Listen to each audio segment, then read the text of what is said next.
What's going on, everybody? Welcome back to another episode of the Crossover U College Hoops Talk podcast, which you can find, as always, right here on the Crossover channel. My name's Kanaye, and I'm joined with Josh. And today we're going to be bringing you guys our preseason conference overview for the SEC. In going into the 25-26 college basketball season, the SEC was by far the best conference in the country last year. Got a record 14 bids into the NCAA tournament. I highly doubt the SEC will be slowing down anytime soon. I view them as the best conference once again going to this season. And we're going to talk about our conference contender tier list, just where we see teams in this league stacking up head to toe. We're also going to talk about our end of season awards in this conference. We're going to throw out our picks for those, as well as who we think will win the SEC this year. But before we get into that today, if you like this podcast or anything else you see on the Crossover channel, please engage with our videos any way you can, whether it's liking, subscribing, or just telling other people about us. It goes a long way with growing what we do here on this channel. So let's get right into it with our tier list. In tier one, I have the reigning national champion Florida Gators, along with Kentucky Wildcats. I think both these teams did an outstanding job this offseason with what they added to their roster. Some of the guys they were able to keep as well. And I just think head to toe, they're a lot deeper than the rest of the teams in the field. Yeah, I definitely view just how good Florida and Kentucky are in a, honestly, league of their own. I will say they kind of act as a 1A, 1B substitute. I kind of want to give Florida the 1A right now.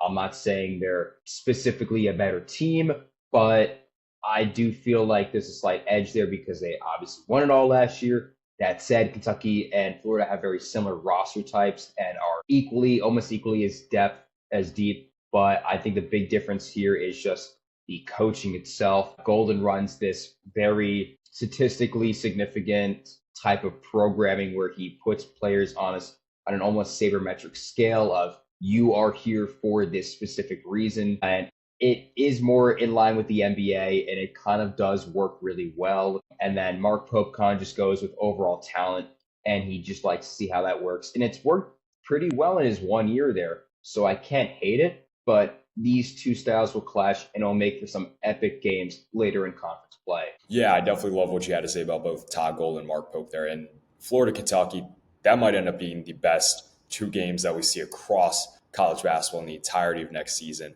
But we'll touch more on that in a little bit. In our second tier, I have Alabama, Auburn, Arkansas, and Tennessee. Don't view them as the level to which I believe Florida and Kentucky will play this year. Granted, these teams are still very, very talented. Alabama's bringing back some key pieces. Auburn is only bringing back one key piece, but they loaded up in the transfer portal with some guys who could definitely put the country on notice this year. Arkansas, John Calipari sticking with his philosophy of retaining several key guys and bringing in the best freshmen he can, like he is with Darius Acuff, along with Malik Thomas. Tennessee added Jacoby Gillespie in the transfer portal, along with one of the top freshmen incoming into college basketball season, Nate Ament. And, these teams, they could compete to be towards the top of the SEC and should be top, 7 to 3 seeds in the NCAA tournament.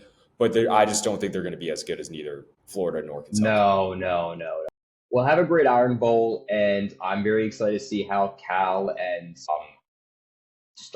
Cal in general just does this entire squad. I feel like it could be a lot like last season, but it probably won't have that start. I feel like the ending will probably be the entire season, which leaves me to believe that they're going to be a very hard team to, I think, beat in general. And I do question once again, it's the classic, can a team of freshmen take it all the way? I don't think it could do it with Arkansas, but we've seen recently that freshmen still have a strong playing field out there, and that's kind of the same thing with Ament at Tennessee. I think Rick Barnes, who just signed a lifelong contract with the Vols, has everything in this world to go out there and finally break the curse of making the Final Four. Ament can do it. Gillespie can do it. I don't know how they're going to stack up. This is a harder SEC for them at least than last year, but they've gathered their strengths. They've gotten 2 seeds the past 2 years. Who says they can't do it for a third? Yeah, and getting into my third tier, I have Vanderbilt, Ole Miss, Texas, Mizzou, and Texas A&M.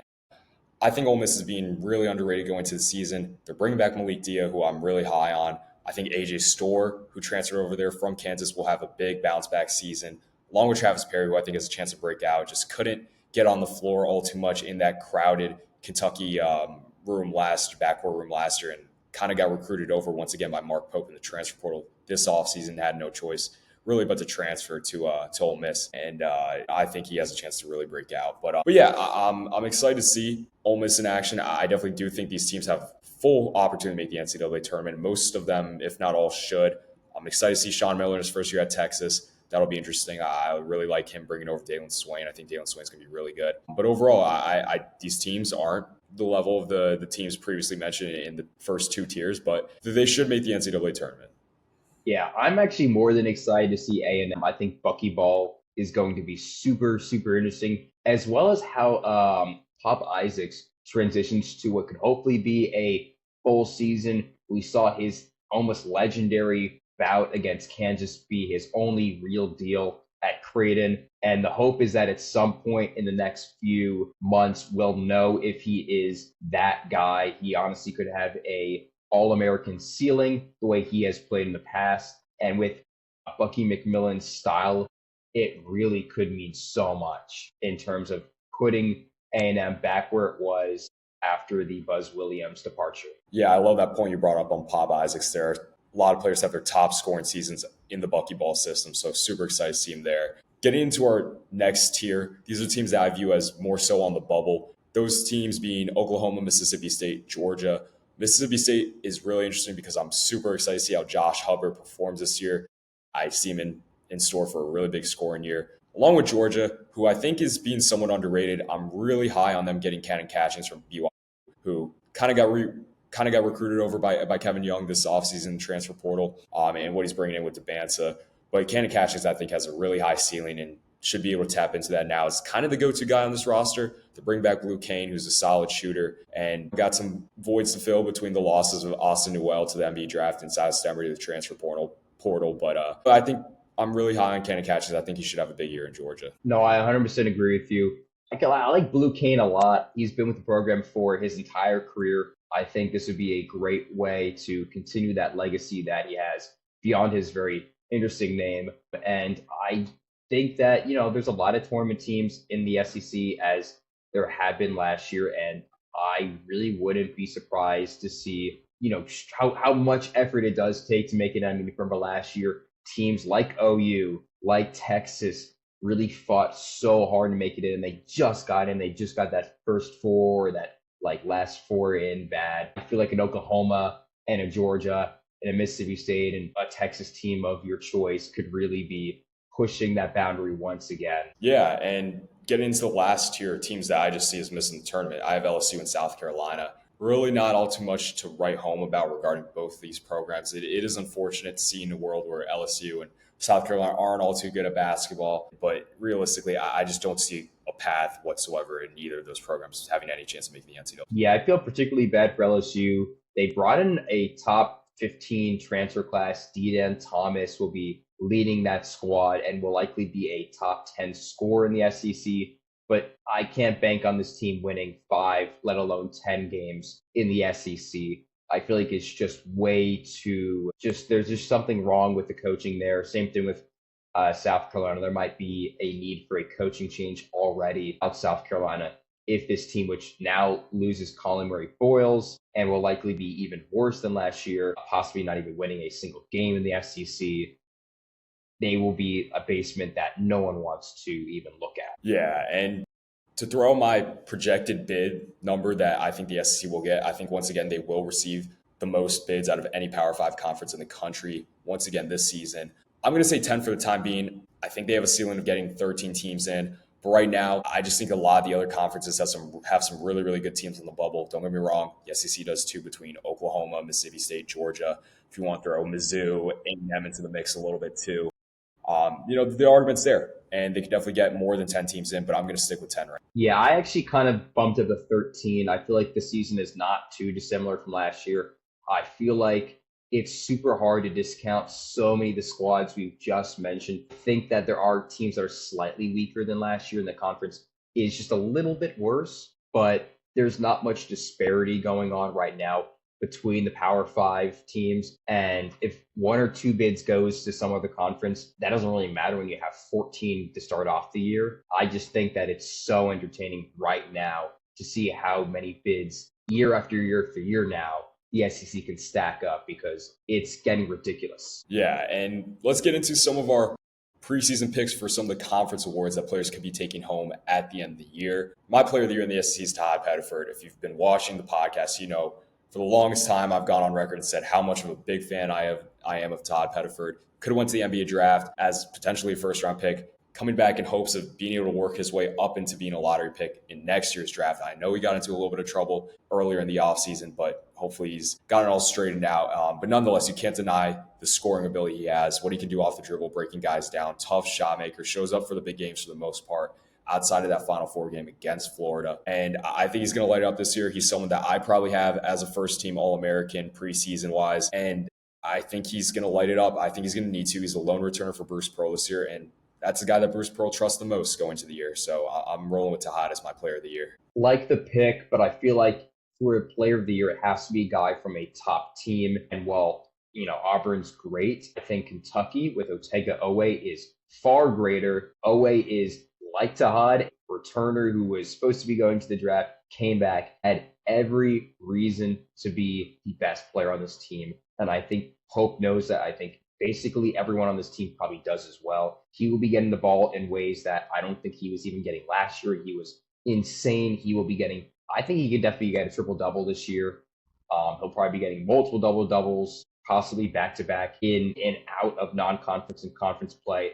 He really is the I can do everything type of player, and probably the best player that Mark Pope has ever had play under him. And I'm so excited to see him run the offense in Rupp Arena next year. Yeah, I mean, it's hard to go against Otega Owe.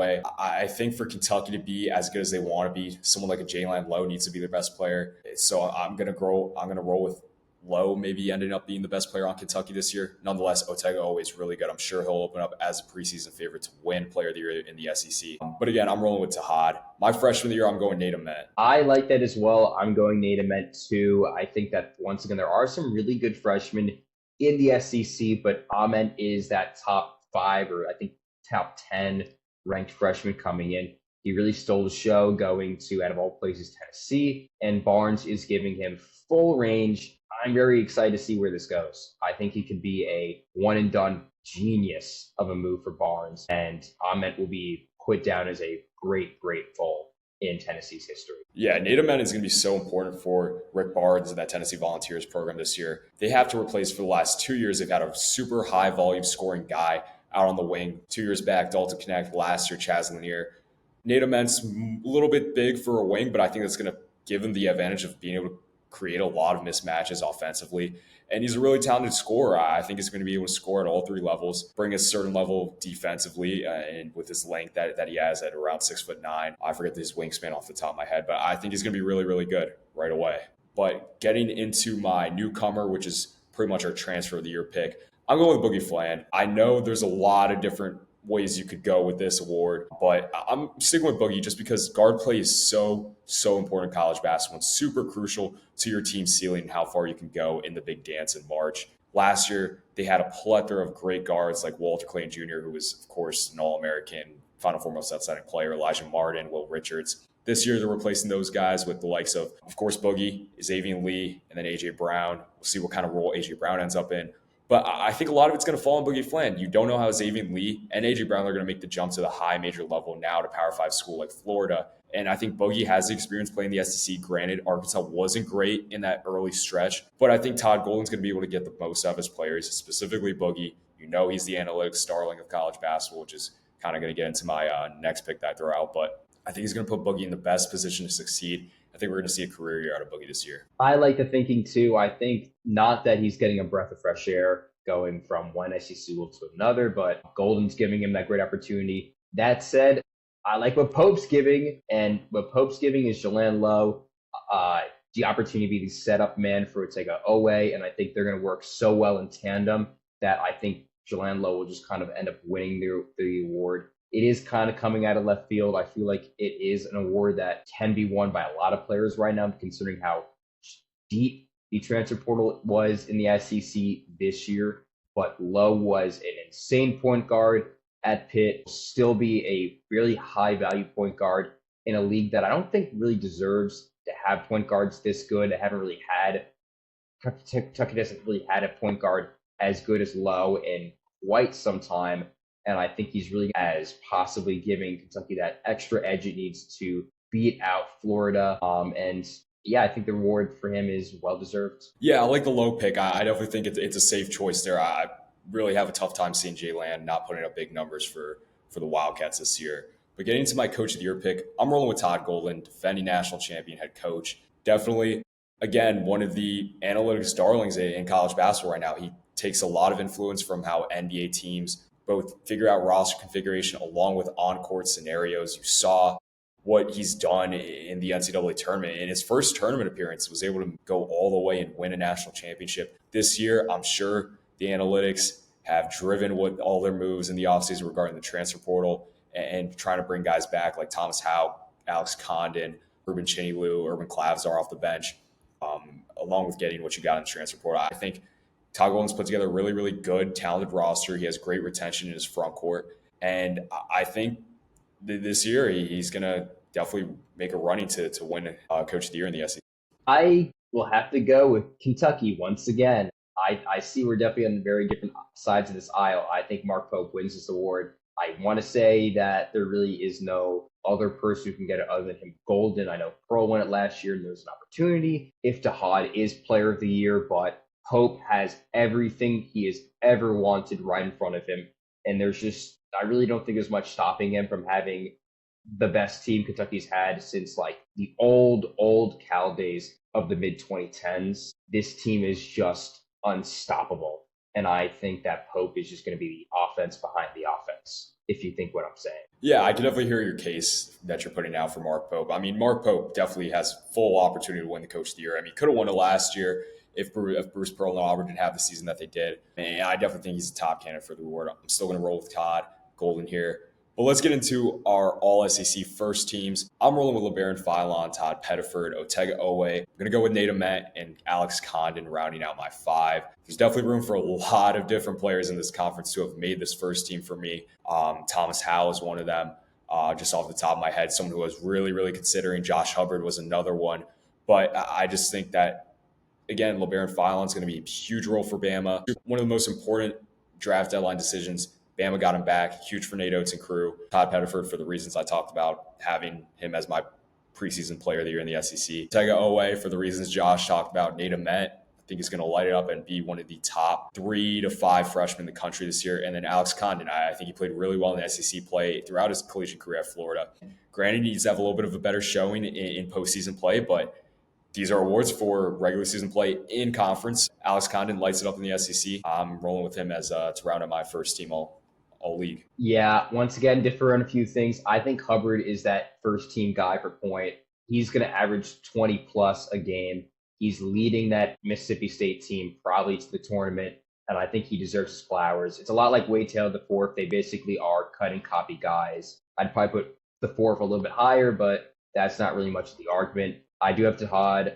I have Otega Owe. And then I decided to keep both the Florida boys together. I have in Thomas Howe and Alex Condon in that same first team. I feel like this squad deserves his acknowledgement for being higher than the other squads.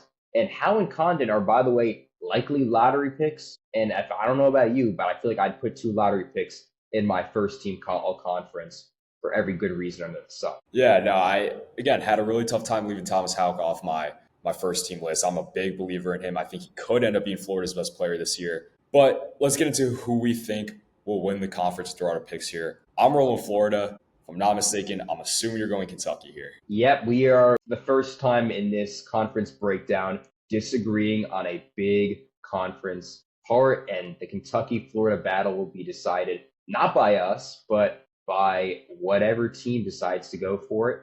And I got to ask you, imagine we are in the SEC tournament. We're playing that championship game. It's Kentucky and it's Florida. They're fighting for that 1 seed. Who do you think wins that game? I got to roll with the Gator boys, man. I think they're staying hot. I just think the experience that the front court is bringing, it's going to show. And I know Boogie Flans and the new program, Xavier Lee, A.J. Brown, those guys are playing up a level from their former schools. But I just think, again, Todd Golden puts his guys in the best situations to prosper. And again, I don't know how much of it is analytics, how much of it is just basketball head knowledge. Probably a fair combination of both. But again, I just think the on-court situations and schematics he draws up to put his team in great positions to make big plays and win. I think it's not, I don't think you can speak enough to it. And I just don't know if Mark Pope is there, X's and O's wise. And I do just not regarding only that scenario of a SEC tournament championship to determine perhaps a one seed per se. I think even just looking at the season full, I think there's more questions surrounding Kentucky than there are Florida. Kentucky's by far the most talented roster in the country going into the year, but you kind of don't know how pieces are going to fit together. You know Jalen Lowe and Otega are going to start. The front court's a little kind of all over the place. There's definitely, they got to get guys healthy like Jaden Quaidens, who I think is going to make a big impact once he does. But, there's questions about the two spot. There's questions on the wing. Denzel Aberdeen has a chance to, maybe start off as a day one starter. There's also the world for Jasper Johnson, super talented freshman that plays a lot as well. But, there's a lot of mouths to feed on Kentucky. You don't know how to Mark Pope is going to be able to keep everyone happy. Florida, I think the questions, there's more answers than there are questions right now. And I just think altogether the roster makeup kind of fits together more nicely than Kentucky's does. I honestly think that, and one's going to ask this question to really say why we see each other's teams as better. I think Kentucky would win this game, and I think that they would have a solid advantage in just the plain fact that while, yes, there are more conceptual problems with Kentucky, especially when it comes to its overall how many mouths are you feeding, where's the depth coming from in full. But I think that the overall talent and skill that is seen in that Wildcat squad overtakes anything that you can get from Florida. I think that connected, this team can be really well when it comes to switching off the bench, because you have to recognize that their bench pieces are probably the best right now in the whole country. And I think Quaidens being there will be great.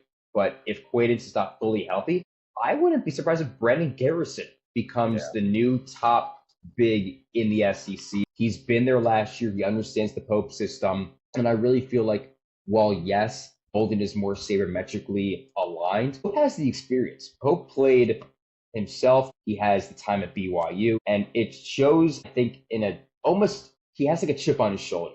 I think that's kind of the thing I'm trying to get at here. Bolden has done what he needs to have done. I feel like repeating is nice, especially considering that he probably wants to do the UConn thing or even do what Florida did in 06, 07. Right. Kentucky was kind of knocked out earlier than things would have been. Fortunate for them, that Sweet 16 wasn't exactly the worst thing in the world, but Kentucky deserves a lot more. And I think we really need to stop comparing him to Cal. I think they're two separate animals. And I think Pope is just a almost better coach already than Cal was in his past few years at Kentucky. And he'll probably manage to find out how to feed all the mouths and how to align the depth.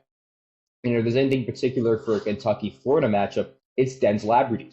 Aberdeen played on that championship squad. He knows that team more than I think Pope could ever know. And if you play Aberdeen in the right time at the right place, he will stab Florida in the back almost and win that game for Kentucky, his new squad. Yeah, I love that point you brought up. That's a factor I didn't necessarily think of as much going into this video. But yeah, Denzel Aberdeen has the experience playing a huge, crucial role off the bench for the Florida Gators last year, and I'm sure he'll bring that to the table in any role he plays for Mark Pope this year at Kentucky. But again, I guess we'll agree to disagree here. I'm still going to roll with the Gators. Gator boys stay hot. It doesn't seem like they're slowing down anytime soon. And you could argue on paper they honestly look better in terms of being a threat to repeat than UConn did in 23-24. But again, SEC should be gauntlet this year. It's really just cannibalism across every school in this league. And again, Florida, Kentucky will be some of the best college basketball games played this year across the entire sport in the 25-26 season. But that's going to take care of everything we have today for our conference overview of the SEC going into the season. As always, engage our videos in any way you can. And until next episode, we'll see you all next time.